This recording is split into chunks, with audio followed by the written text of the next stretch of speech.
Backgammon is one of those games you can find yourself playing for hours with a friend. When I played this game for the first few times, I knew there was something special about it. It's simple while holding a certain complexity in every move. And like most one-on-one games, you're constantly trying to think ahead of your opponent to outwit and outmaneuver them. But this is a game of strategy and chance.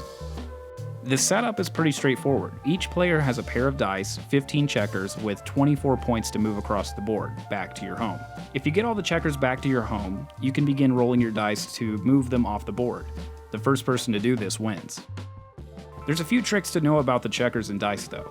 The dice work independently according to how you would like to move your checkers. For example, by rolling a 5 and a 1, I can move a checker 5 points, then move another checker 1 point. If you want to move a single checker for a total of 6 points, the 5th point you're moving toward must be open.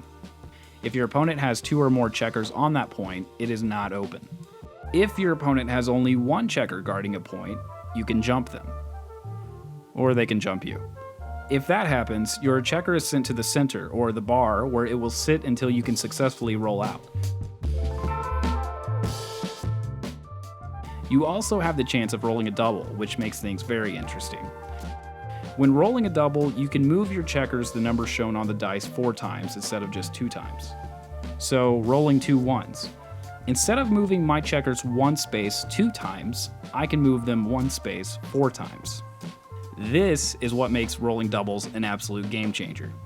Now, I'm sure I'm overlooking some of the finer details of the game, but I also wanted to talk about how Backgammon is the world's oldest board game, and how it still remains as one of the most popular. The game is said to have originated in the cradle of civilization, Mesopotamia, back 3000 BC, the early Bronze Age. At least that's what archaeologists figured when they found a 5,000-year-old board in Iran back in 2004. This game is very, very, very old. I mean, this was a long time ago. This was probably the first fun way to use dice. So naturally, it hit the world by storm throughout the following decades and centuries, finding its way in parts throughout the Middle East, Asia, and the western regions of the world. The ancient boards have been found with dice made out of bones and other materials you wouldn't find in a Hasbro box. And throughout time, some of the rules may have changed, but it's relatively stayed true to its original form, which is amazing. Before most of the world settled on the name backgammon, it was commonly known as tables, translated from the Roman word tabula, or tabula. Tabula? Tabula? Backgammon, which was coined in 17th century England, means back and game, describing how the game is played. A game in which you go back to the home board, right? Furthermore, a backgammon occurs when the losing player hasn't removed any checkers from the board and also has checkers remaining on the winner's home. Now, a gammon, not to be mistaken with a hamsteak, occurs when a game is over and the losing player still hasn't removed any of their checkers from the board. Though maybe if you did lose that badly, you are a hamsteak.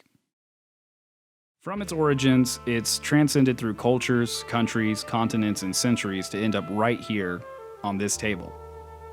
And though chance plays a big part in the game, I think it's much more about the decisions you make with the chances you're given.